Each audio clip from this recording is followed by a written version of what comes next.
Hello friends, welcome back to our channel. నిన్న అలాగే మొన్న ఈ రెండు మ్యాచ్లు చాలా అంటే చాలా థ్రిల్లింగ్గా జరిగాయి. లాస్ట్ బాల్ వరకు వెళ్ళాయి. సో ఈ మ్యాచ్ అయితే లాస్ట్ వరకు వెళ్ళింది.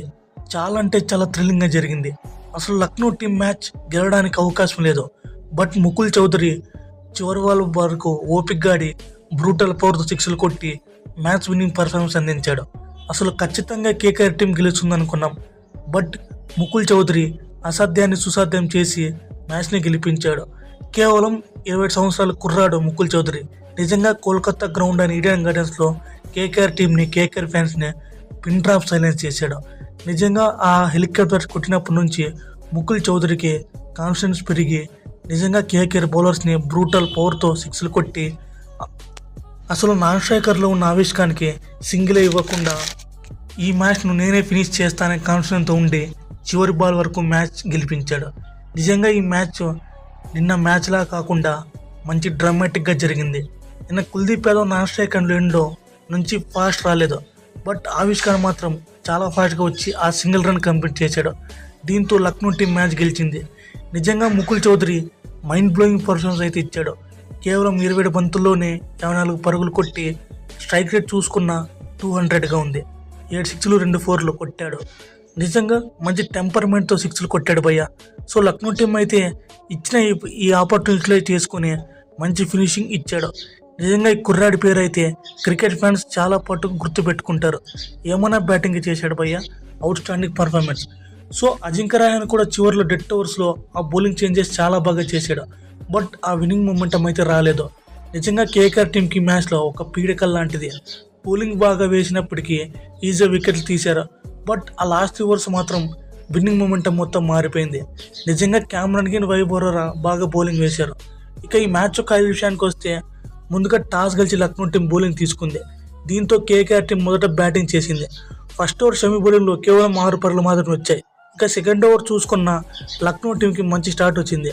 ఓపెనర్ ఫిన్నలెన్ 2 4లు కొట్టి మొహమ్మద్ షమి బౌలింగ్లో థర్డ్ మ్యాన్ దగ్గర దిగ్వేజ్ రాతి పిల్లలని క్యాచ్ పట్టుకున్నాడు. సో ఈ క్యాచ్ అయితే చాలా కాంట్రవర్సీ క్యాచ్గా మారింది. నిజంగా బౌండరీ రోప్కి తగిలింది దిగ్వేజ్ రాతి పట్టిన క్యాచ్. బట్ అంపైర్ మాత్రం టెక్నాలజీ సరిగ్గా యూజ్ చేసుకుంటా అవుట్ ఇచ్చాడు. సో ఫిన్నలెన్కి స్టార్టింగ్లోనే చాలా అన్యాయం జరిగిందని చెప్పాలి. సో అంపైర్ డిసిషన్ అవుట్ ఇచ్చినప్పటికీ మనం ఏం చేయలేం కాబట్టి ఫిన్నలెన్ మరోసారి లాస్ట్ మ్యాచ్ లాగానే సరిగ్గా పర్ఫామ్ చేయలేదు. సో వరల్డ్ కప్లో సూపర్ బ్యాటింగ్ చేసిన ఫిన్నలెన్ ఐపీఎల్ మాత్రం సరిగ్గా ఆడటం లేదు. ఆ తర్వాత అంకుష్ రఘువంశీ, రహానే వీళ్ళిద్దరి నుంచి మంచి డీసెంట్ పార్ట్నర్షిప్ అయితే బిల్డ్ అయింది. వీళ్ళిద్దరూ 10 రన్తో ఇన్నింగ్స్ ముందుకు తీసుకెళ్తున్నారు. పవర్ ప్లే మూసేసరికి కోల్కతా టీం స్కోర్ 65 పరుగులు చేసి ఒక వికెట్ కోల్పోయింది. ఆ తర్వాత రిషబ్ పంత్ వికెట్ కోసం ఎన్ని బౌలింగ్ చేసినా కూడా వికెట్ పడలేదు. వీళ్ళిద్దరు కలిసి 2 వికెట్కు ఏకంగా 84 పరుగుల పార్ట్నర్షిప్ కొట్టారు. బట్ ఆ తర్వాత రహానే కూడా 11 ఓవర్లో దిగ్వేజ్ రాతి బౌలింగ్లో మొహమ్మద్ షమి క్యాచ్ పట్టుకోగా రహానే 41 పరుగుల వద్ద అవుట్ అయ్యాడు. సో రహానే అవుట్కి కేకేఆర్ టీంకి మంచి స్టార్ట్ ఇచ్చి వెళ్ళిపోయాడు. ఆ తర్వాత నిదానంగా ఆడుతున్న రఘువంశీ కూడా సిద్ధార్థ్ బౌలింగ్లో అవుట్ అయ్యాడు. సో రఘువంశీ అయితే 33 బంతుల్లో 45 పరుగులు కొట్టి అవుట్ అయ్యాడు. ఆ తర్వాత రింకు సింగ్ చూసుకున్న పెద్దగా పర్ఫామ్ చేయలేదు. 7 బంతుల్లో 4 పరుగులు చేసి ఆవిష్కాన్ బౌలింగ్లో క్లీన్ బౌల్డ్ అయ్యాడు. So Kolkata team power play వచ్చినంత స్టార్ట్ మిడిల్ ఓవర్స్లో రాలేదు. మిడిల్ ఓవర్స్ రన్ రేట్ తగ్గుతుంది, వికెట్లు పడ్డాయి. సో వెంటనే వికెట్లు పడినప్పటికీ వాళ్ళ స్కోరింగ్ రన్ రేట్ తగ్గిపోయింది. నిజంగా ఆ 11 to 14 ఓవర్స్లో చాలా డాట్ బాల్స్ పడ్డాయి. ఇక క్యామరన్ చూసుకున్న సరిగ్గా ఆడలేదు. మొదట్లో చాలా డాట్ బాల్స్ ఆడాడు. ఆ తర్వాత రోమన్ పౌవల్ మెల్లగా స్టార్ట్ చేసినప్పటికీ చివరిలో డెత్ ఓవర్స్లో 6లు కొట్టి మంచి ఫినిషింగ్ అందించాడు. చివరి 4 ఓవర్లో 54 పరుగులు కొట్టి కేకేఆర్ టీంకి అన్ఎక్స్పెక్టబుల్ టోటల్ అందించారు. చివరి 47 బంతులు 70 పరుగులు పార్ట్నర్షిప్ స్కోర్ చేసి 108 పరుగులు రావడంతో కీ రోల్ ప్లే చేశారు వీళ్ళిద్దరు. ఇక చేజింగ్లో చూసుకున్న లక్నో టీంకి మంచి ఫైర్ స్టార్ట్ వచ్చింది. బోత్ మిచెల్ మార్ష్ అలాగే మార్క్రమ్ ఇద్దరు బాగానే ఆడారు. దీంతో 4 ఓవర్స్కి 40 రన్స్ వచ్చాయి. ఆ తర్వాత 5వ ఓవర్లో బోత్ మిచ్ మార్ష్ అలాగే మార్క్రమ్ని ఒకే ఓవర్లోనే వైభవ్ వికెట్ తీసి డబుల్ బ్రేక్ త్రీ ఇచ్చాడు. ఆ తర్వాత ఆయుష్ బదోని కూడా మంచి స్ట్రైక్ రేట్తో బ్యాటింగ్ చేశాడు.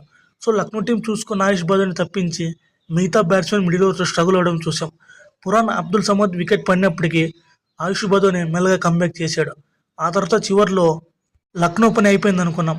బట్ చివరిలో మాత్రం mind blowing batting Mukul Chaudhary but ఆ ఫోర్స్లో మాత్రం విధ్వంసం క్రియేట్ చేశాడు. దీంతో లక్నో టీం ఒక థ్రిల్లింగ్ విక్టరీ అయితే కొట్టింది. ఫ్రెండ్స్, ఈ వీడియో చివరికి చూసినందుకు వెరీ థ్యాంక్ఫుల్ టు యూ.